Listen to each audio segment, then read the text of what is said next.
तीन तिगाड़ा काम बिगाड़ा। तीन बहुओं के रवैये से सासू माँ बहुत परेशान थी। दरअसल बात ये थी कि तीनों बहुओं में किसी बात को लेकर अनबन हो गई थी।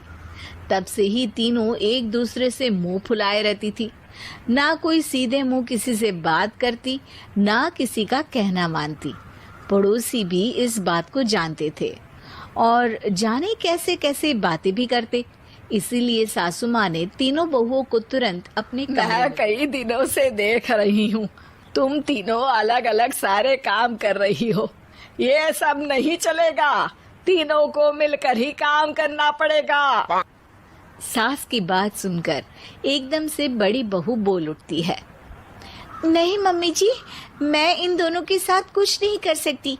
मैं इस घर की बड़ी बहू हूँ, फिर भी ये मेरा कहना बिल्कुल भी नहीं मानती।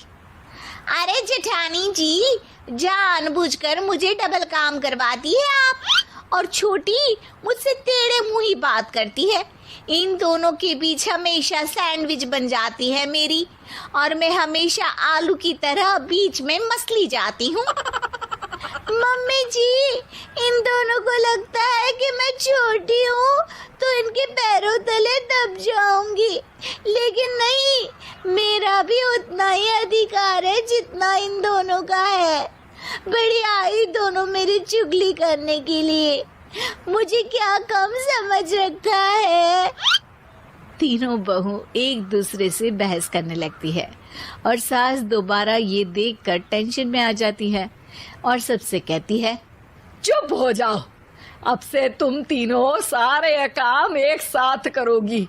आंख बंद करके एक दूसरे की बात सुनोगी। तुम तीनों इस बात को गांठ बांध लो, वरना अगली छुट्टियों में तुम्हारा अपना मायके जाना कैंसिल। सास की बातें सुनकर डर के मारे तीनों हामी भर देती हैं। जी मम्मी जी, मैं समझ गई। हाँ मम्मी जी, जैसा आप कहें। आप जो कहेंगी मैं वही करूंगी। तीनों बहू सास की बात को गांठ बांध लेती है और वादा करती है कि अब से सारे काम वो तीनों एक साथ मिलकर ही करेंगी।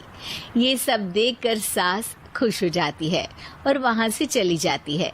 नीचे जाकर वो देखती है कि घर में शर्मा जी आए हुए होते हैं। सास जोर से आवाज लगाकर कहती है, अरे बहू, जरा चाय बनाकर तो लाना, शर्मा जी आए हैं।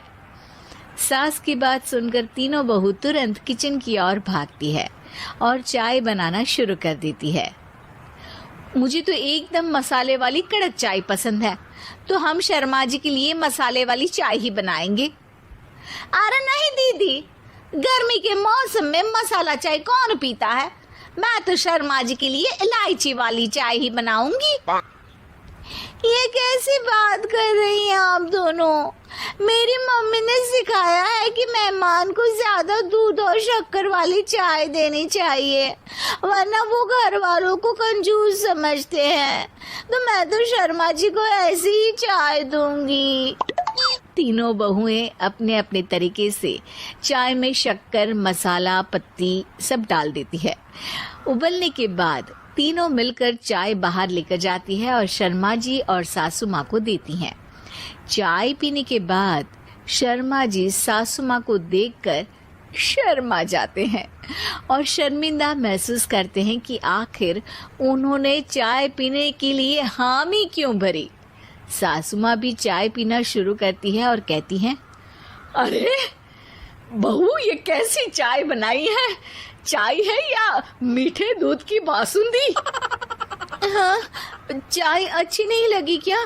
कोई बात नहीं, हम पराठा बनाकर लाते हैं। चलो चलो अंदर। हाँ हाँ चलो। हाँ आती हूँ मैं भी।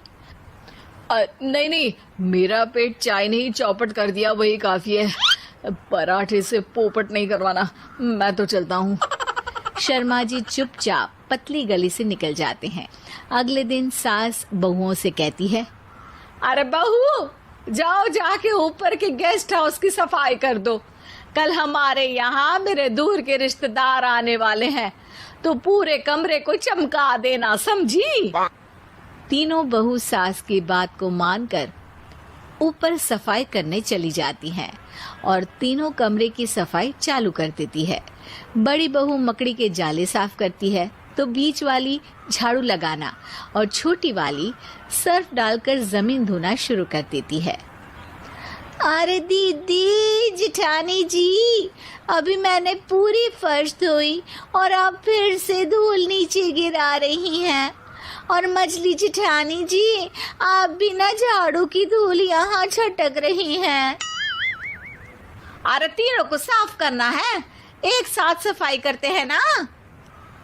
अरे वही तो, हम साथ साथ हैं, घर साफ साफ है। तीनों बहू ऐसे ही काम में उलझ जाती है और 2 घंटे तक एक ही कमरे की सफाई करती रहती है। बहुत देर से अपनी बहुओं को ना देखने के कारण सास ऊपर कमरे में उन्हें देखने जाती है, लेकिन कमरे में घुसती ही वो गीली फर्श पर फिसलने के कारण नीचे गिर जाती है। ओरी मोरी मैया, हड्डी मरोड़ के रख दी। आए मेरी तो कमर ही टूट गई रे। तीनों बहुएं सास को उठाती हैं और बिस्तर पर सुला देती है।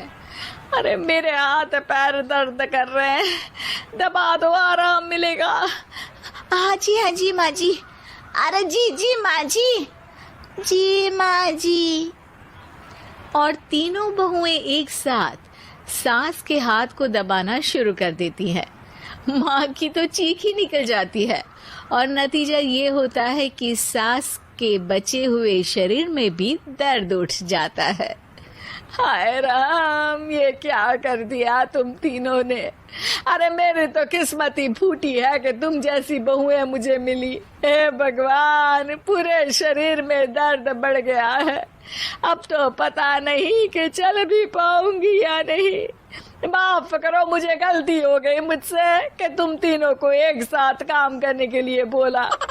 सोचा था तीनों मिलके अच्छे से काम करेगी, लेकिन बड़े बुजुर्ग सही कहते थे कि 3 तिगाड़ा काम बिगाड़ा। तुम लोगों ने ये बात ना आज साबित करके दिखा दी। तुम तीनों को तो समझाना यानी मानो भैंस के आगे बीन बजाना है। तुम्हें अकेले अकेले काम करना है ना, तो अब से तुम अकेले ही अपना अपना काम करो। तीनों बहुएं वहां से जाने लगती है।